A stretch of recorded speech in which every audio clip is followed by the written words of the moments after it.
Então você abre a sua Bíblia rapidinho, aí, livro dos Juízes, capítulo de número 6, a partir do verso 1, eu quero só fazer uma reflexão com vocês,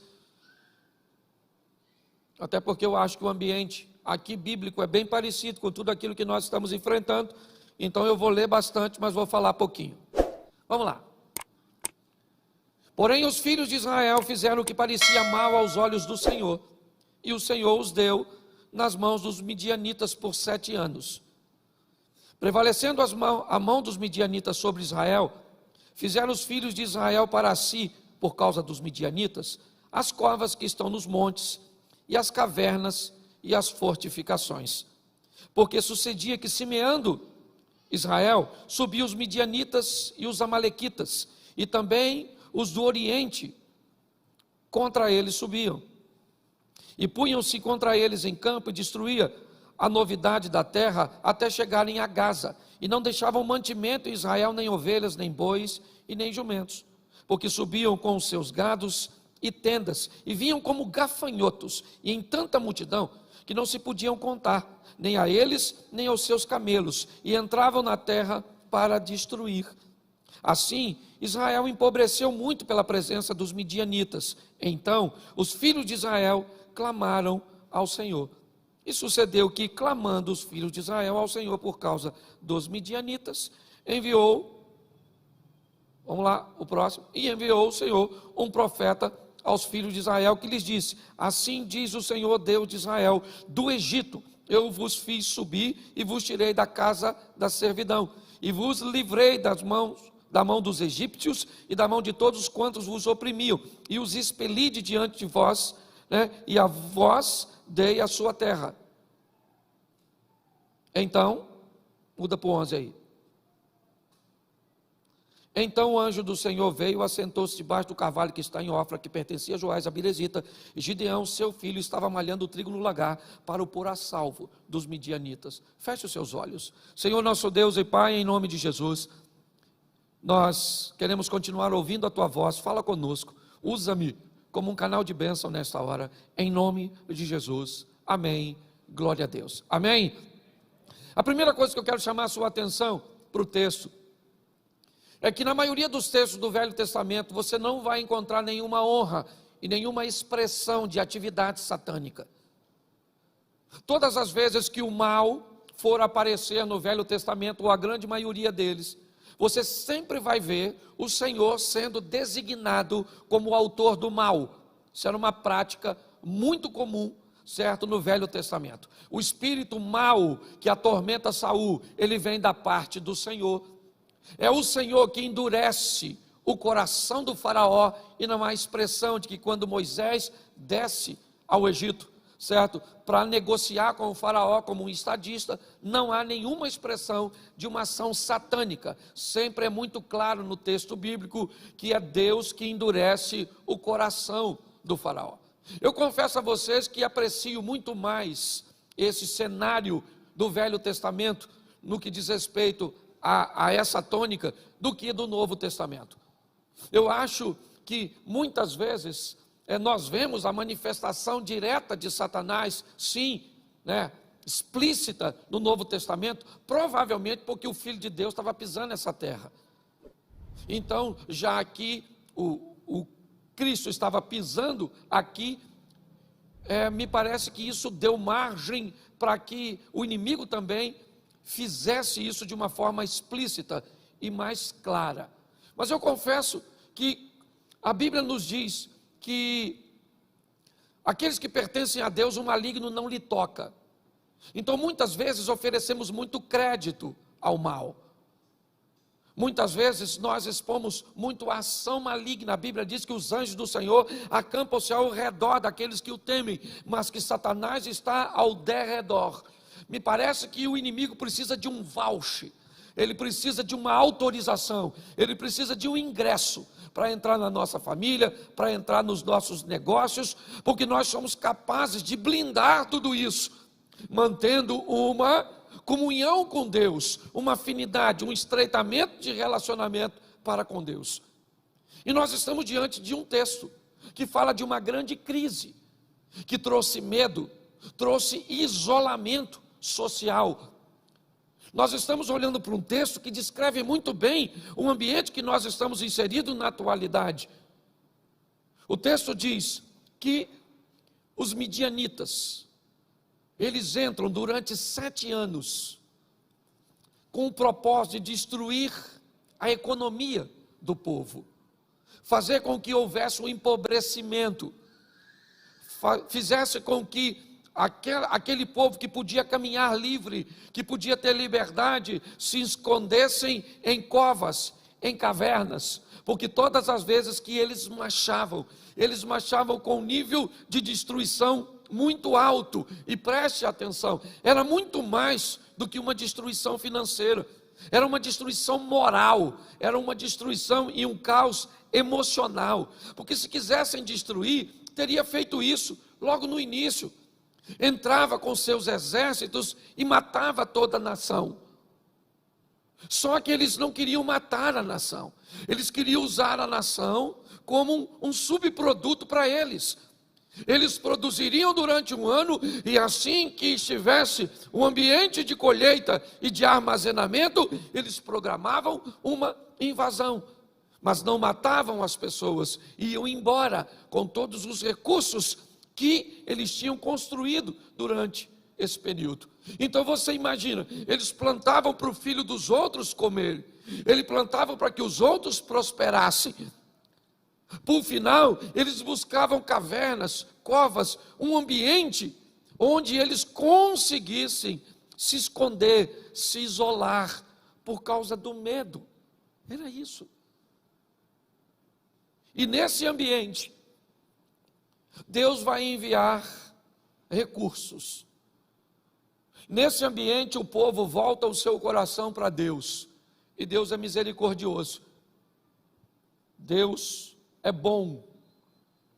E quando o povo clama a Deus, Deus manda um profeta, que vai exatamente, debaixo do carvalho que está em Ofra, que pertencia a Joás o Abirezita, onde seu filho Gideão está malhando o trigo no lagar, para o pôr a salvo dos midianitas, como diz o texto.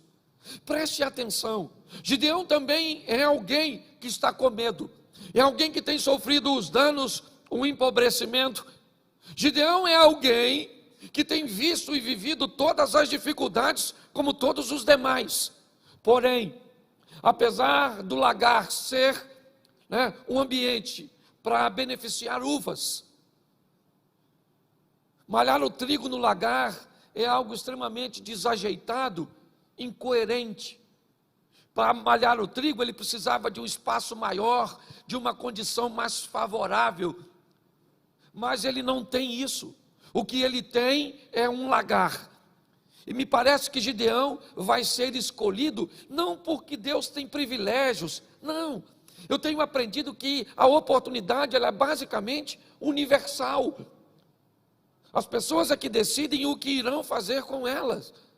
Eu falei aqui esses dias, estava escuro para 12 discípulos, estava ventando para 12 discípulos, o medo tomava conta dos 12, Jesus aparece em cima d'água para os 12, mas um dos 12 diz, eu quero andar sobre as águas.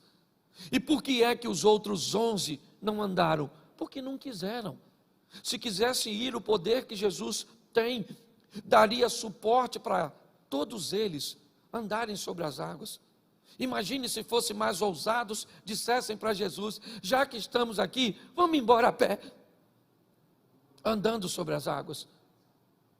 Você vai me convencer que na linha do vale de Elá ou de Socó, onde Davi se predispõe a desafiar Golias, isso não poderia ser feito por nenhum outro soldado de Israel? É isso que você quer me dizer? É isso que você pensa? Que se um dos filhos de Saul, ou até mesmo um dos irmãos de Davi, como Eliabe, Abinadab ou Samar, Jonatas, o filho de Saul, que era valente, ou até mesmo Saul, que havia se perdido, se tivesse tomado a posição que Davi tomou na frente de batalha, não teria ele vencido o gigante? Sim, mas por que é que Davi venceu? Porque ele resolveu pelejar.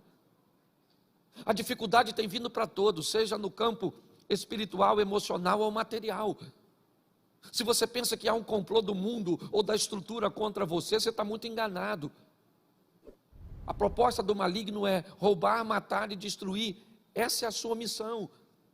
Qual é a diferença entre as pessoas? É que alguns nutrem e guardam suas forças para conseguir sobreviver a essas adversidades.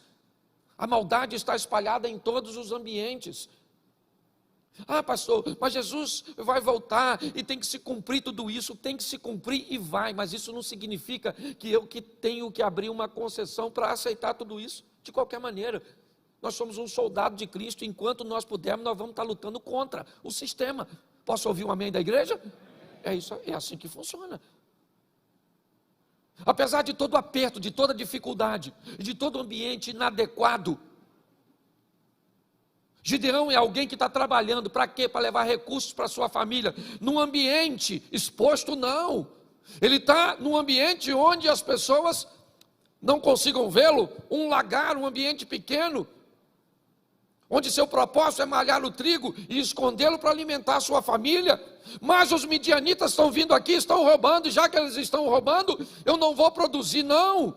Não é assim que funciona. Eu vou continuar produzindo, eu vou continuar fazendo, eu vou continuar lutando, porque aquele que há de vir virá e não tardará. Nós temos que entender que Deus está no controle de todas as coisas. Cuidado com o fatalismo. Mas o anjo vem e conversa com Gideão, e é tão legal nós vermos esse bate-papo, porque o anjo aparece para Gideão e diz: homem valente, o Senhor é contigo. Gideão disse: se o Senhor fosse conosco, por que está nos acontecendo tudo isso? Por que é? Olhe bem, ele continua trabalhando, é verdade, ele continua lutando, mas quando alguém aparece para ele, né, eu não sei se ele conseguiu identificar que era um anjo, mas ele começa a conversar com o anjo e dizer para o anjo, ou para aquele que conversava com ele: se Deus é conosco, por que é que está acontecendo tudo isso sobre nós? Note que a situação emocional, ela também atingiu Gideão. Quando o anjo começa a falar da força de Gideão, ele não está falando da força de Sansão, não. De uma força que se exterioriza para vencer, certo? Para pegar uma queixada, para enfrentar os desafios, para derrubar as colunas do templo. Não, é de uma força interior, de alguém que reúne o restinho de suas forças para plantar e colher em ambiente inóspito, inadequado. É disso que o anjo está falando com ele. Por isso que quando ele é chamado de valente pelo anjo, que consegue ver em Gideão valores que ele mesmo já não consegue enxergar nele. Isso é muito comum na sociedade onde estamos vivendo. Destrua os valores que as pessoas, né, são capazes de enxergar nelas mesmas. Faça com que elas se depreciem. Não goste de seu corpo, não goste de seu cabelo, não goste de seu peso, não goste de suas unhas, não goste de seus olhos, não goste de sua casa, não goste do governo, não goste da polícia, não goste do bairro, não goste de ninguém. Crie um ambiente mental onde a esperança vai embora. Nossa juventude não vai dar em nada. Nossos adolescentes estão se perdendo. Nosso sistema de comunicação está totalmente corrompido. Faça com que as pessoas olhem, esse é o ambiente. Você acha que é diferente daqui para o que nós estamos vivendo agora? Não. Onde nós ligamos e tudo que ouvimos tem a ver com caos, tem a ver com tragédia, tem a ver com problemas, tem a ver com dificuldade. Quando Gideão é abordado por um anjo enviado de Deus, falando sobre uma possível mudança de quadro, Gideão diz: não, se Deus fosse conosco, isso tudo não estaria assim. Deixa eu falar uma coisa para você: Deus está no controle de tudo. Ele é bom e nos dá vitória. Eu aprendi uma coisa: o deserto estava lá. Amaleque, o chefe dos amalequitas, ele planta num ambiente onde não dá nada. Isaac vai plantar perto dos amalequitas, e ali Isaac colhe. As plantações dos amalequitas não sobreviviam, preste atenção, ao solo, aos nutrientes, à água e todas as coisas que elas precisavam. Mas Isaac planta no mesmo solo que Amaleque e colhe num ambiente onde o outro não consegue colher. Se você acha isso injusto, eu vou respeitar você, mas eu aprendi que quem anda com Deus é capaz de colher, de sobreviver e de viver o extraordinário onde outros vão viver escassez. Isso é bíblico. Se você gosta disso ou não, fica para você. Quando nós olhamos, é isso que vemos. Deus é a garantia, sabe? É que muitas vezes o medo parece entorpecer a nossa mente, parece dominar o nosso autocontrole. É Agar achando que vai morrer, o meu menino está debaixo de uma árvore, certo, sofrendo de inanição, e agora, o que vai acontecer? E o anjo aparece e diz: acorda, Agar, olha o poço aí pertinho de você. O texto não nos diz que o poço apareceu. O texto diz que os olhos daquela mulher se abriram para ver algo que já estava lá. Deus está querendo abrir o meu e os seus olhos para que nós vejamos que Ele está conosco neste tempo e que esse ambiente que não é favorável vai ter que nos fazer prosperar e vai ter que nos dar vitória, porque o nosso general é Cristo, Ele está conosco. Então nós temos que mudar essa visão. E é isso que o anjo está tentando fazer com o Gideão. Gideão começa a fazer uma leitura que eu acho muito legal. Ele começa a dizer: a minha família é a mais pobre de Manassés e eu o menor. Gideão começa a olhar para seu contexto e de uma forma muito correta ele faz uma leitura de sua realidade. E a realidade de Gideão diz para ele: cara, você é o mais novo numa cultura onde tudo é depositado no primogênito. Você é uma das menores tribos. E se não bastasse isso, a sua família é uma das mais pobres. Gideão está dizendo: eu não tenho a influência do dinheiro para garantir o meu posicionamento de um líder para subjugar os midianitas.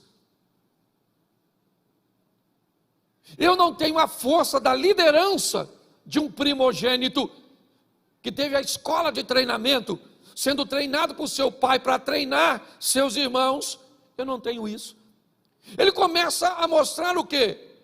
Que ele não tem dinheiro, que ele não tem recursos, que as possibilidades de que aquilo aconteça na vida dele são remotas, são basicamente utópicas, surreais, impossíveis.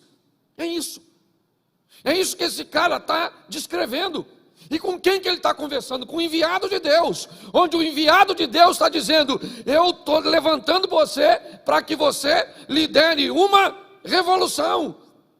E ele está dizendo para Deus: não vai dar, eu não tenho dinheiro, eu não sou o primogênito, eu sou o menor, não tem como, o senhor deve ter vindo debaixo da árvore errado. É isso que ele está apresentando. O quadro dele é tão ruim, gente, que ele pede não para Deus provar uma vez que está com ele, mas duas. Gideão está olhando e diz: olha, então eu preciso de uma prova. Eu disse: olhe bem, por muito menos a paciência de Deus se esgotou com outros. E por que ela está se prolongando com Gideão? Porque Deus trata pessoas com individualidade, entendeu? E na individualidade o ambiente é totalmente diferente. São 7 anos de problemas, 7 anos de escassez, 7 anos de humilhação. É isso. É perfeitamente aceitável que as pessoas sejam capazes de mudar e de transformar sua vida em tempos diferentes, porque são treinadas e vivem em ambientes emocionais diferentes. Nós temos aqui na igreja gente que entrou aqui há 2, 3 anos e está muito mais à frente em seu ambiente, né, de conhecimento bíblico, em seu ambiente de relacionamento com Deus, do que pessoas que já vieram de 10, 15, 20 anos no Evangelho. E por que isso? Porque umas são relaxadas e outras são mais aplicadas? Não, porque pessoas são diferentes. O que Gideão está falando com Deus é: eu estou te apresentando, Senhor, as minhas dificuldades e as minhas limitações. E é perfeitamente fácil de entender, pois ele mesmo descreve. Eu não sei a idade que esse cara tinha, mas 7 anos, suponhamos, né, que ele tivesse 30 anos, e durante 7 anos viu tudo isso acontecer, é tempo suficiente para permitir que ele tome essas decisões. Deixa eu falar uma coisa: hoje você está meio confuso, hoje você está meio para baixo, esse ambiente pandêmico de notícias ruins, de caos, de STF, de problemas aqui, a segunda onda do Covid, e todas essas coisas, a ausência de garantia, o lockdown e tantas outras coisas que estão acontecendo, é perfeitamente normal. Todos nós estamos inseridos nesse ambiente. É um ambiente aparentemente de segurança para todos nós. Mas nós temos uma garantia em meio a tudo isso e não podemos esquecer: o Senhor é conosco, e se o Senhor é por nós, quem será contra nós? Você está entendendo? Nós podemos sofrer o impacto de tudo isso, sim, porque somos seres humanos, ligamos as mídias, olhamos as coisas, é tudo isso que ouvimos. Mas nós temos uma informação que se sobrepõe a tudo isso, que é que Deus está conosco, que a garantia da nossa vitória está no nosso Deus, no Todo-Poderoso. E quando olhamos para isso, é sobre isso que eu quero caminhar com vocês agora. Mesmo olhando tudo contrário, desfavorável, nesse ambiente, Gideão resolve se posicionar. Ele não está muito bem, ele acha que não vai dar muito certo, mas ele faz a convocação. Ele já recebe a aceitação da liderança, e ele então chama o povo para ser liderado por ele. E para surpresa de Gideão, aparece quantas pessoas? Quantas? 32.000 pessoas. Pensa nisso. Um cara que achava que ninguém ia seguir ele, agora do nada ele faz uma convocação e Deus faz com que 32.000 pessoas. Deixa eu te mostrar esse texto aqui. Espera aí. Me ajuda aí se alguém tiver com ele na mão.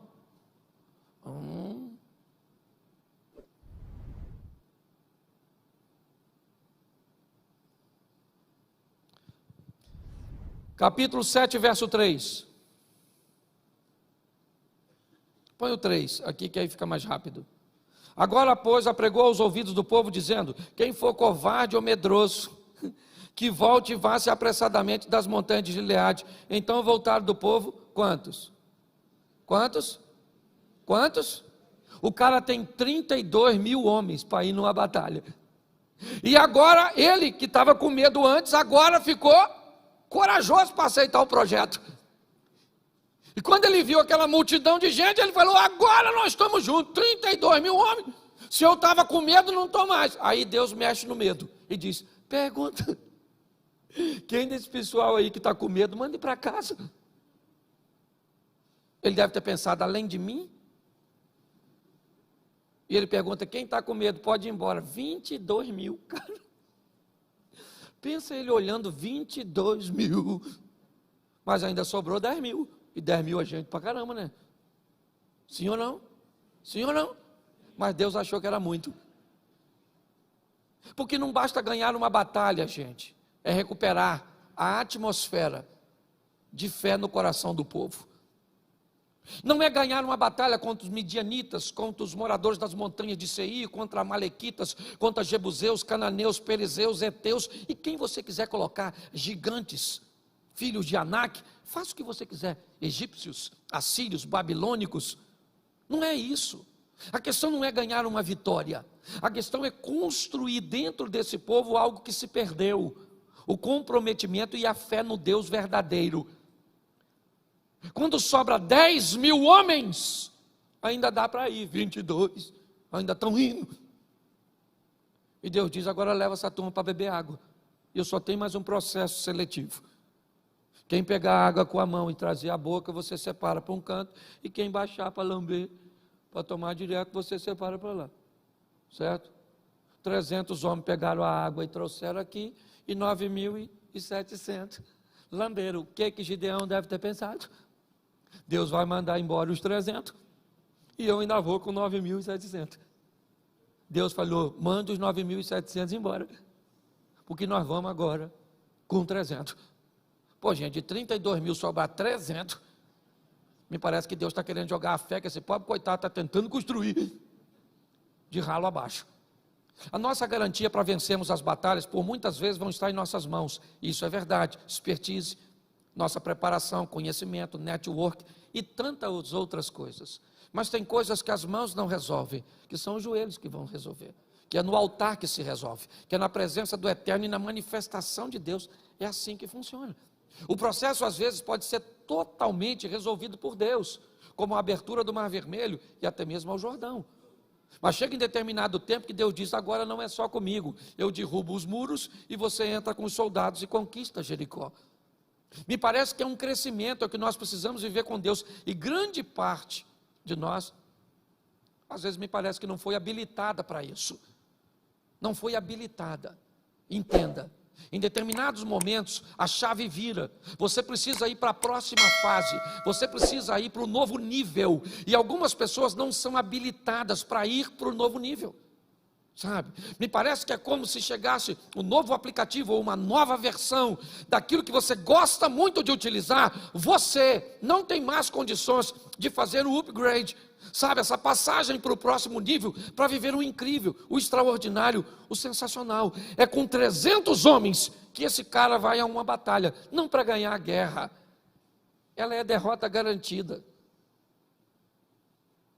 O propósito de Deus aqui, gente, é outro, é virar a chave na mente daquele povo, é dizer, a partir de hoje, pode se levantar Amalequita e quem quiser, midianitas, eu vou estar com vocês e eles vão descobrir que se com 300 vocês são capazes de resolver tudo isso, é porque não é a mão de vocês que está dando vitória, sou eu. Nós precisamos colocar isso no nosso coração. A nossa vitória, a nossa garantia, ela vem do Eterno, do Todo-Poderoso. O difícil, o mais difícil hoje, pasmem vocês, é criar esse ambiente do up, sabe, essa coisa dessa passagem para o próximo nível, é fazer com que a igreja acredite no que a Bíblia vem dizendo há muito tempo, e pessoas já viveram algo extraordinário e vivem, mas é esse ambiente de caos, deformador, que tem atingido a mente das pessoas. Então passe a canalizar suas forças para a realização de seus projetos, e pare de reunir suas forças para inventar ou para conseguir desculpas para o seu fracasso. Desse ambiente, Gideão ganhou uma batalha, é verdade, mas muito mais que uma batalha cuja qual ele nem teve que pelejar, foi o que aconteceu na mente das pessoas. Nós estamos lutando aqui há muito tempo, para que as pessoas virem a chave. Por isso, a nossa pulseirinha, eu até no banho deixei em casa, Romanos 12:2, certo? Mude sua mente, mude sua vida. Nosso propósito é levar você para a próxima fase da sua vida, mas isso só é possível se você desejar fazer essa transição. Independente do ambiente religioso que você viva, onde Cristo é o Senhor. Eu vi uma frase essa semana passada que gostei muito. Às vezes, terminando o culto ou falando com a internet, nós tínhamos o hábito de dizer, você que está aí, procure uma igreja mais próxima da sua casa. E alguém me corrigiu e me disse, pastor, quando for dizer isso, diga, procure uma igreja mais próxima da sua Bíblia. Porque tem igreja que está mais próxima da sua casa, mas está muito longe da sua Bíblia. Vamos viver uma vida onde o nome do Senhor seja glorificado através de nós, onde a próxima geração, certo, vai até ler a Bíblia, mas muito mais do que ler a Bíblia, ela vai olhar para a nossa vida. Quando Jesus muda a história do endemoniado, Ele não diz, vá para a sua casa e fale para eles o que eu fiz por você. Vá para a sua casa e mostre para eles quão grandes coisas fez o Senhor por ti e como teve misericórdia de ti. 2 anos e meio depois, Jesus volta por Sidom e Tiro, ao território de Decápolis, e 4.000 homens, sem falar mulheres e crianças, estão prontas para ouvir o que Jesus tem a dizer. E o único missionário que ficou lá, Robert, foi um camarada que andava nu, atacava as pessoas, certo?